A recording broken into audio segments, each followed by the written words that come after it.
So in this semester we are going to study these 5 subjects. ठीक आहे, हे तुमचं टीचिंग आणि एक्झामिनेशन स्कीम आहे. त्याच्यामध्ये फर्स्ट आहे electric Motors and transformer. He scheme already सगळ्यांनी पाहिलेली आहे, मी डिटेलमध्ये काही एक्सप्लेन करत नाही. ठीक आहे. सेकंड आहे electrical power transmission and distribution, which is nothing but EPT, having subject code or course code 22419 22419 subject code आहे. टीचिंग स्कीम मध्ये 3 लेक्चर 2 ट्युटोरियल आहेत. टोटल 5 hours वीकली आहेत. ठीक आहे. 70 मार्क्स तुमचे थिअरी असणार आहे आणि 30 मार्क्स तुमचं UT1 आणि UT2 चं कॉम्बिनेशन प्लस 10 मार्क्स तुमचा मायक्रो प्रोजेक्ट असणार आहे. असा टोटल 100 मार्क्सचा सब्जेक्ट आहे. याच्यासाठी कोणतंही प्रॅक्टिकल नाहीये, इंटरनल नाहीये, ऍज वेल एज एक्सटर्नल पण नाहीये. कोणताही प्रॅक्टिकल EPT सब्जेक्ट मध्ये नाही. It has only theory. ठीक आहे. सो याच्यामध्ये आपल्याला स्टडी करायचं आहे इलेक्ट्रिकल पॉवर ट्रान्समिट आणि डिस्ट्रीब्यूट कशी करायची. ठीक आहे. सो वन बाय वन आपण बघूया. त्याच्या अगोदर आपण सिलेबस बघूया. ठीक आहे.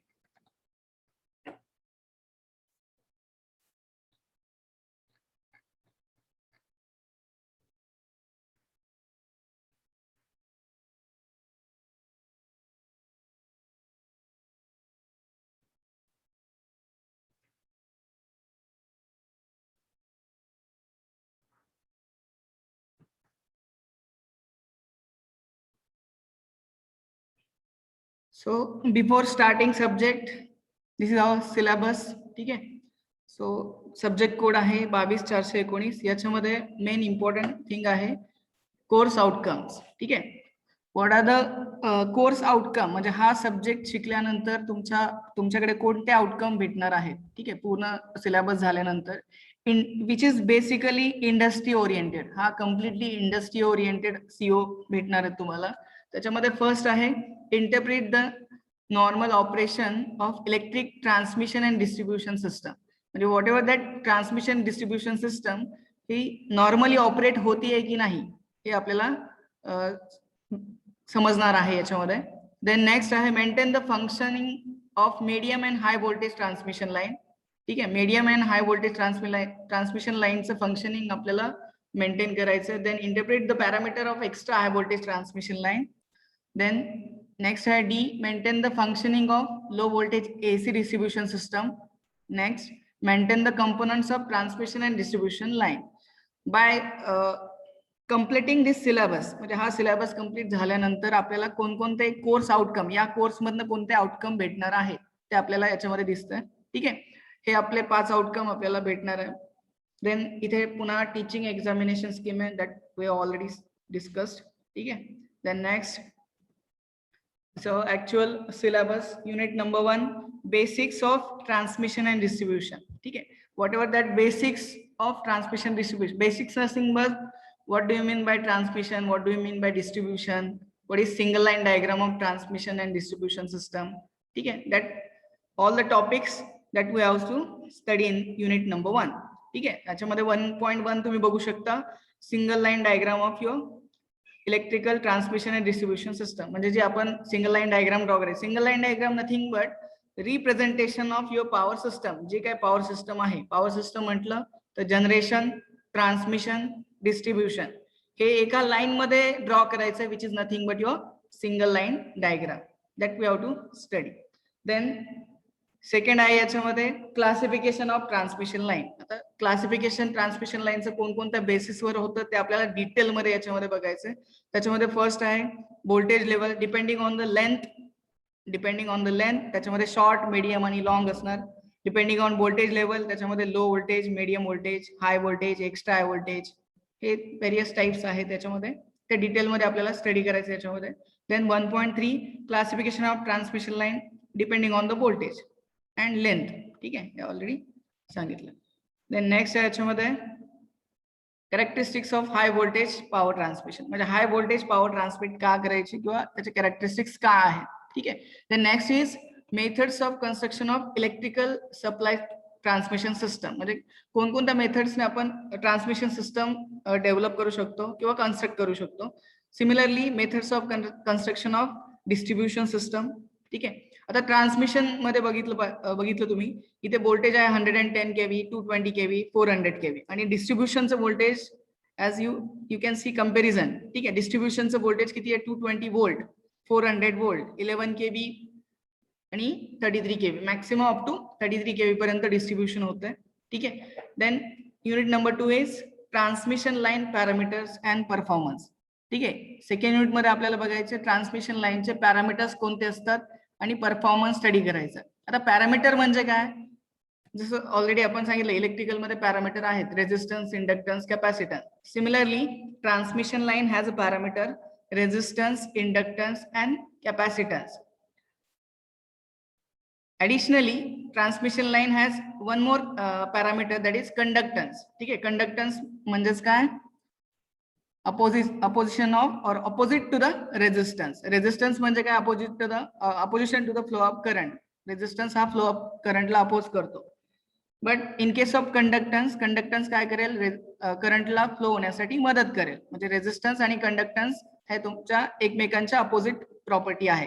ठीक आहे, कंडक्टन्स हा एक पॅरामीटर ट्रान्समिशन लाईन मध्ये असतो, बट कंडक्टन्स आपण ट्रान्समिशन लाईन मध्ये निग्लेक्ट करतो, which is due to leakage over insulator. जे काही तुमचे इन्सुलेटर असतात, हा तुमच्या लिकेज, ज्याच्यामध्ये लिकेज होतो, दॅट कंडक्टन्स इज निग्लेक्टेड. ठीक आहे, तो कंडक्टन्स आपण निग्लेक्ट करतो. That's why we are considering only 3 parameters. फक्त 3 पॅरामीटर आपण कन्सिडर करतो. त्याच्यामध्ये रेझिस्टन्स, इंडक्टन्स अँड कॅपॅसिटन्स, हे 3 पॅरामीटर आपण याच्यामध्ये कन्सिडर करणार आहे. Then performance. ठीक आहे, आपल्याला परफॉर्मन्स स्टडी करायचं. That means performance of your short transmission line. You have to find efficiency and regulation. Then performance of medium transmission line. याच्यामध्ये 2 टाईप आहेत, नॉमिनल आणि नॉमिनल पाय मेथड.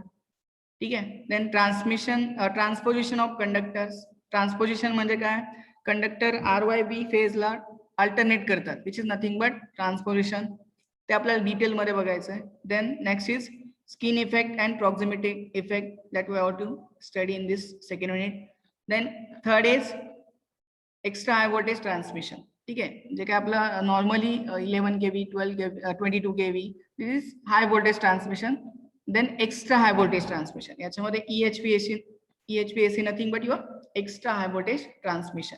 त्याच्यामध्ये गरज काय, नेसेसिटी काय आहे त्याची, त्याच्यामध्ये कंपोनंट्स कोणते यूज करतात, लिमिटेशन्स काय, ऍप्लिकेशन्स काय, फेरेंटी इफेक्ट काय, कोरोना इफेक्ट काय, that we have to study. 3.2 मध्ये high voltage HVDC transmission line, म्हणजे हे तुमचं extra high voltage transmission line nothing but EHVAC आणि HVDC. हाय व्होल्टेज ट्रान्समिशन लाईनचे टाइप्स कोणते आहेत, कोणत्या पद्धतीने आपण कोणते पॅरामीटर्स यूज करायचे, कोणते कंपोनंट्स यूज करायचे याच्यामध्ये, ते HVDC मध्ये स्टडी करायचं आहे. देन नेक्स्ट आहे याच्यामध्ये फीचर्स ऑफ EHVAC आणि HVDC. ठीक आहे, अँड कंपॅरिझन ऑफ EHVAC आणि HVDC, म्हणजे extra high voltage AC transmission आणि हाय व्होल्टेज DC ट्रान्समिशन मध्ये काय डिफरन्स आहे ते आपल्याला याच्यामध्ये स्टडी करायचं. देन नेक्स्ट आहे याच्यामध्ये युनिट नंबर 4 डिस्ट्रीब्युशन सिस्टम. ठीक आहे, त्याच्यामध्ये AC डिस्ट्रीब्युशन सिस्टम स्टडी करायचं आपल्याला. AC डिस्ट्रीब्युशन सिस्टम मध्ये 4.1 आहे AC डिस्ट्रीब्युशन. त्याच्यासाठी कंपोनंट, क्लासिफिकेशन, ते सगळे पॅरामीटर्स याच्यामध्ये स्टडी करणार आहे. देन फीडर्स अँड डिस्ट्रीब्युटर आपण स्टडी करणार आहे. देन नेक्स्ट आहे याच्यामध्ये type of different distribution scheme, radial आहे, रिंग आहे, ग्रिड आहे. ठीक आहे, हे आपल्याला डिफरंट टाइप स्टडी करायचे. देन व्होल्टेज ड्रॉप मीन्स काय आहे, सेंडिंग एंड व्होल्टेज आणि रिसिव्हिंग एंड व्होल्टेज काय असतं, त्याच्यामध्ये रेग्युलेशन कसं असतं.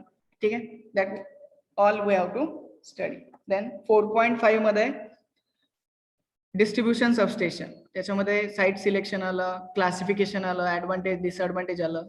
ठीक आहे, हे आपल्याला याच्यामध्ये बघायचं आहे. 4.6 मध्ये आपल्याला सिंगल लाईन डायग्राम और लेआउट ऑफ 33/11 kV सबस्टेशन, म्हणजे 33/11 kV सबस्टेशनचं आपल्याला single line diagram, which is very important. Single line diagram खूप इम्पॉर्टंट असते कोणतेही सबस्टेशन किंवा कोणताही पॅनल डिझाईन करताना किंवा कोणतेही मशीन लेआउट डिझाईन करताना. ठीक आहे, तो याच्यामध्ये आपल्याला 33/11 kV जे सबस्टेशन आहे त्याचं लेआउट ड्रॉ करायचं आहे किंवा सिंगल लाईन डायग्राम ड्रॉ करायची आहे. ठीक आहे, सिमिलरली 11 kV/440 वोल्ट और 400 वोल्ट, म्हणजे जे आपलं पोल माउंटेड सबस्टेशन आहे त्याचं लेआउट सुद्धा आपल्याला ड्रॉ करायचं. ठीक आहे, then next is unit number 5 components of transmission and distribution line. आवाज येतोय? आवाज येतोय का? हो sir. Next 5th unit is components of transmission and distribution line. याच्यामध्ये आपल्याला कोणकोणते कंपोनंट ट्रान्समिशन आणि डिस्ट्रीब्युशन साठी कोणकोणते कंपोनंट रिक्वायर्ड आहेत ऑलरेडी सगळ्यांना माहिती आहे. कंडक्टर रिक्वायर्ड आहे आपल्याला ट्रान्समिट करायचे मीन्स पॉवर आपल्याला एका पॉइंट पासून दुसऱ्या पॉइंट पर्यंत पोहोचवायची आहे. त्यासाठी काय लागणार आहे? ऑब्व्हियसली कंडक्टर लागेल. ठीक आहे. लाईन सपोर्ट म्हणजे टॉवर्स लागतील, पोल लागेल, जे काय असेल, इन्सुलेटर लागेल. ठीक आहे. इथे 5.1 मध्ये आहे overhead conductor, line support. Support म्हणजे काय? पोल. जे तुमचे टॉवर्स आले ते तुमच्या लाईन सपोर्ट मध्ये येणार आहे. देन लाईन इन्सुलेटर. ठीक आहे. इन्सुलेटर्स आहे त्याच्यामध्ये. Underground cable. जर हायली पॉप्युलेटेड एरियामध्ये आपल्याला ट्रान्समिशन लाईन इन्स्टॉल करायची झाली तर ओव्हरहेड पॉसिबल आहे का? नाही. ते आपल्याला अंडरग्राउंड घ्यावी लागते. मग अंडरग्राउंड मध्ये ओपन कंडक्टर यूज करून चालेल का? नाही. That you have to use underground cable. ठीक आहे. ते केबल HT साठी केबल यूज करतात. त्याच्यामध्ये classification of cable. Then overhead, comparison between overhead and underground cable, या दोन्ही मध्ये कंपॅरिझन करायचं आहे. Then cable line and cable jointing. हा एक खूप इम्पॉर्टंट पॉइंट आहे. Cable laying and cable jointing म्हणजे केबल जॉईंट कसं करतात आणि इन्स्टॉल ले कसं करतात. ले म्हणजे टाकतात कसं. ठीक आहे. हे खूप इम्पॉर्टंट आहे याच्यामध्ये. तर हे तुमचा 5 युनिट आहे त्याच्यामध्ये. हे आपल्याला डिटेल याच्यामध्ये स्टडी करायचं आहे. ठीक आहे. So this is our whole syllabus. आपला पूर्ण सिलेबस आहे EPT चा, इलेक्ट्रिकल पॉवर ट्रान्समिशन अँड डिस्ट्रीब्युशनचा.